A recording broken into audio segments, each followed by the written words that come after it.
The Atlantic rises in fury. Waves slam a lone vessel, steel screaming as it cuts into the dark sea. Salt spray blinds the crew. Out here, one mistake can mean death. 10 tons of lobster. 7 days. $2 million. This is no simple fishing trip. It is a fight against the ocean itself. Every trap sunk into the deep is a gamble.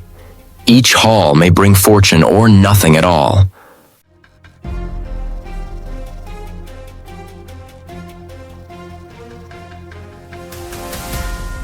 On land, lobster gleams on silver plates, served as luxury. Yet behind the shine lie torn hands, sleepless nights, and storms that test every man aboard. Once dismissed as poor man's food, lobster has become living gold, the crown jewel of the sea.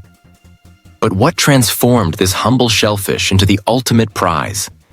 And what price must be paid to bring it from the abyss to your table?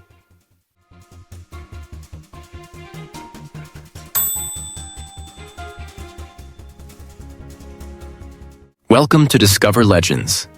Tonight, 10 tons of lobster will be wrestled from the Atlantic, each one a symbol of survival and sacrifice. If the sea calls you to uncover its hidden struggles, subscribe and join the voyage. Beneath every wave lies a story untold, and tonight, the hunt begins.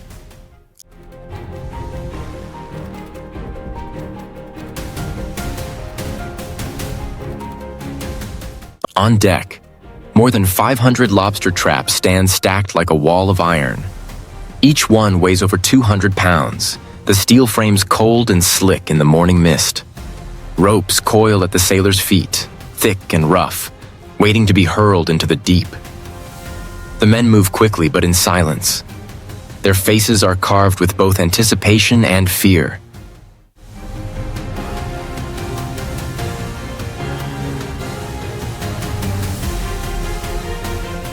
Every trap is a wager.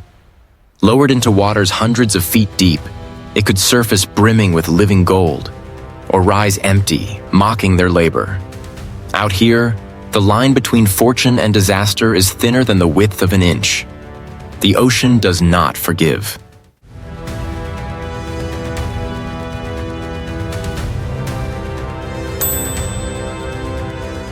The crew knows what is at stake. Lobster is no longer just food. It is survival, tuition, rent, and hope. The sea offers wealth, but demands sacrifice. Out here, the reward is living gold. The penalty is death. And as the last trap crashes into the waves, the waiting begins.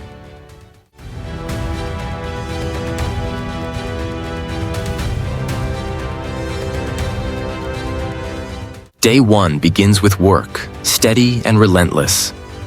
More than 500 steel traps, each weighing over 200 pounds, are pushed over the rail and dropped into the Atlantic. They sink more than 2,000 feet, down to the cold, dark bottom where lobsters take 5 to 7 years to grow to full size. The men know the wait has just begun.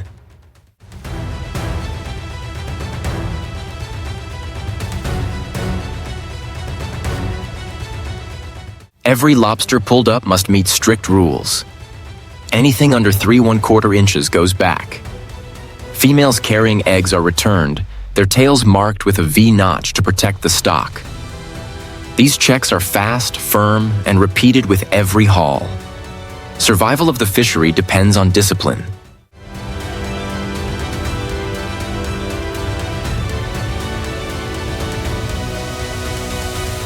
Day 2 is harder.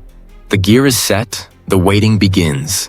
The ocean grows restless, winds sharp against the hull. The men patch lines and watch the horizon. Tomorrow will bring the first test.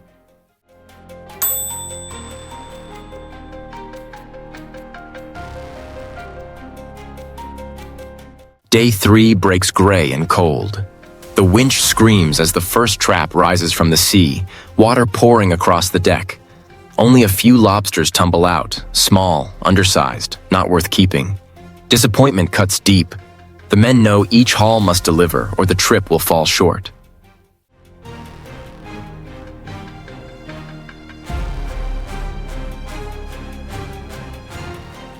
The next trap slams onto the steel deck, then another.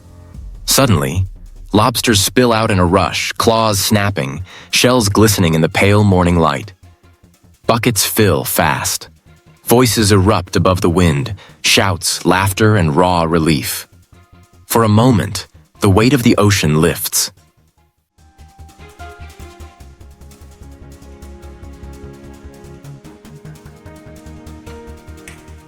Each man ties the catch to something beyond himself. One whispers about his son, heading to college next year. Another thinks of the debt waiting on shore. For all of them, every pound of lobster means food, bills paid, and another season survived.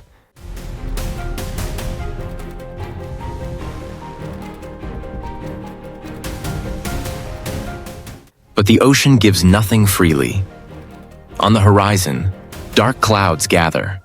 The wind sharpens. The sea begins to rise again, whispering a warning. The men brace themselves. Hope has returned, but so has the storm. What comes next will test them more than any trap.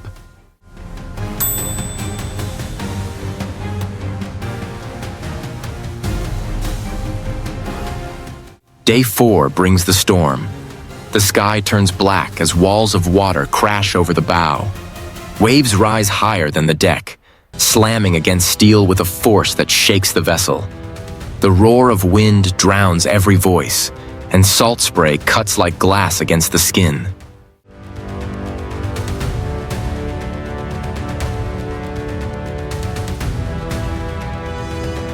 The winch groans, straining under the pull of steel traps buried deep. A rope snaps tight, nearly dragging a man over the side. Another crewman screams as a claw pierces through his glove, blood spilling across the wet deck. There is no pause, no time for bandages. The work continues because each lobster means dollars, and each dollar means survival.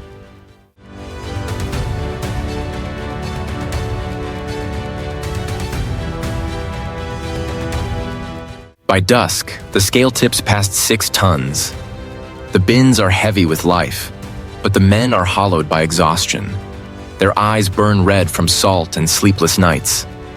Muscles tremble with every pull of the line.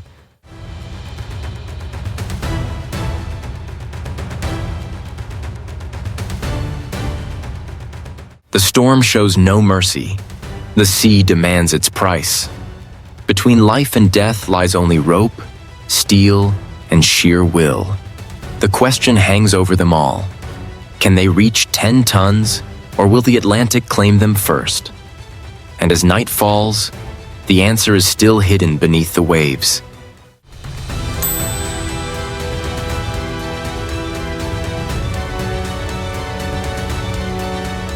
Day 5 begins under a pale and bitter morning. The air is cold, the sea unsettled. The crew looks worn down, faces hollow, hands cut and swollen from days of hauling gear. Still, the work continues. The last chance to reach their goal has arrived.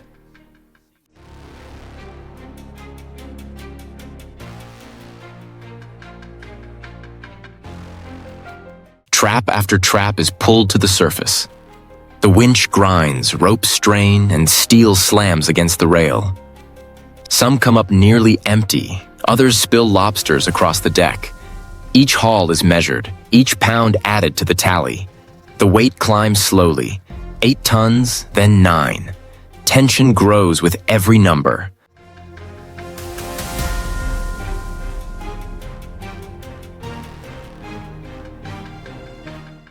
Finally, the last trap is lifted over the side. Water pours onto the deck as lobsters spill out, their shells snapping in the cold air. The scale settles at 22,000 pounds, 10 tons. Relief breaks the silence. Shouts echo, men hug, some laugh, others wipe their eyes. For a few moments, exhaustion gives way to triumph. They have survived the storm, and they have filled the hold. Yet the work is far from finished. The lobsters are alive, and the race to process and deliver them has already begun.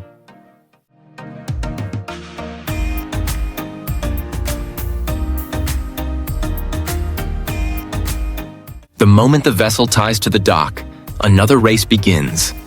The lobsters are alive, and their value depends on speed.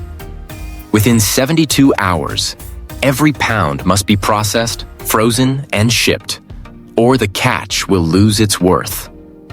The countdown is merciless.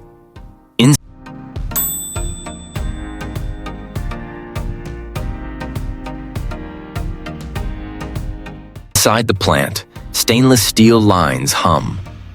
Workers move quickly, lifting crates and dumping them into rushing water. The lobsters are washed clean, sorted, and checked again. Anything too small or damaged is set aside. The rest move forward. Tails and claws are separated with precision, then blasted at -40 degrees Fahrenheit. Vacuum seals trap the flavor of the sea inside heavy plastic.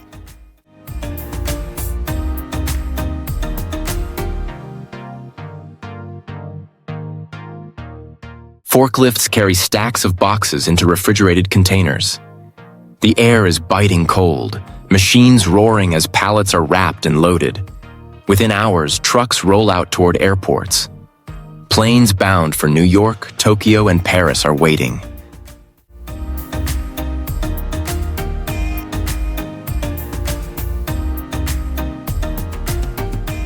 The journey from deck to dining room is short but costly. In less than 2 days, the same lobsters hauled through storm and blood will shine again under golden light, placed on white plates, ready to be served as symbols of wealth. And still, the ocean waits for the next demand.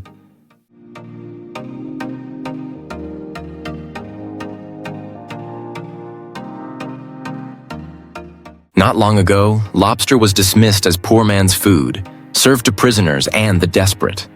Today, it stands beside caviar and truffle as a global symbol of luxury. The change is striking, and the journey is written in salt and sacrifice.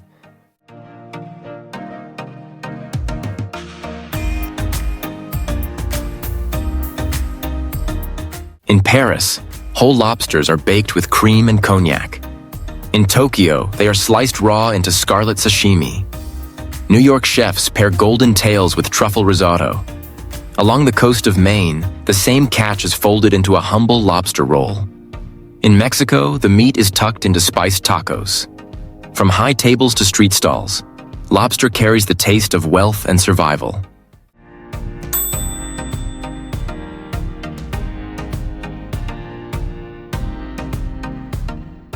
Yet every plate hides its price.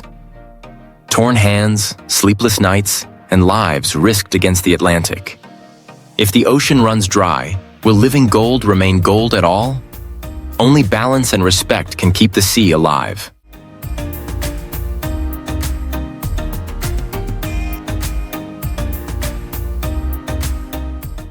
The hunt is not over. Subscribe to discover legends, ring the bell, and sail with us again. If you are ready for the next voyage, comment yes below. The chase continues.